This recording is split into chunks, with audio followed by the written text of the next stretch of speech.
লক্ষ্মীপুরে আনুষ্ঠানিকভাবে যাত্রা শুরু করেছে উদয়ন স্কুল অ্যান্ড কলেজ। শনিবার ৪ জানুয়ারি দুপুরে শহরের রেহানুদ্দিন ভূঁইয়া সড়কস্থ প্রতিষ্ঠানের নিজস্ব ক্যাম্পাসে আলোচনা সভা ও ফিতা কেটে প্রতিষ্ঠানটির উদ্বোধন করা হয়। উদ্বোধনী অনুষ্ঠানে প্রধান অতিথি হিসেবে উপস্থিত ছিলেন লক্ষ্মীপুর জেলা জামায়াতের আমির এসইউএম রুহুল আমিন ভূঁইয়া।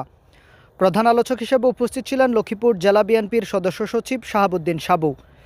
অনুষ্ঠানে সভাপতিত্ব করেন উদয়ন স্কুল অ্যান্ড কলেজের সভাপতি অ্যাডভোকেট শাহাদাত হোসেন।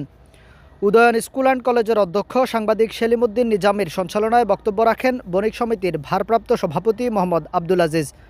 লক্ষ্মীপুর সরকারি মহিলা কলেজের প্রাক্তন ভারপ্রাপ্ত অধ্যক্ষ হেলাল উদ্দিন, প্রবীণ রাজনীতিবিদ মাস্টার হাসানুজ্জামান, লক্ষ্মীপুর জেলা আইনজীবী সমিতির সাবেক সাধারণ সম্পাদক অ্যাডভোকেট রফিকুল্লাহ, মানবাধিকার কমিশন লক্ষ্মীপুরের সভাপতি শামসুল করিম খোকন, সহসভাপতি মোহাম্মদ আকবর হোসেন, পরিচালনা পরিষদের সদস্য প্রফেসর হেলাল উদ্দিন, স্কুল পরিচালনা কমিটির সদস্য Abdus Shahid, Mohammad Mojibullah, advocate Mohammad Belal Hossain, care education স্কুলের অধ্যক্ষ আসাদুজ্জামান আসাদ প্রমুখ।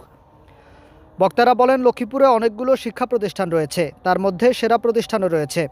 উদয়ন স্কুল অ্যান্ড কলেজ আজ উদ্বোধনের মাধ্যমে যাত্রা শুরু করেছে।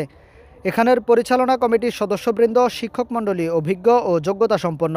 এই প্রতিষ্ঠান তাদের কাজের মাধ্যমে শ্রেষ্ঠত্ব অর্জন করবে।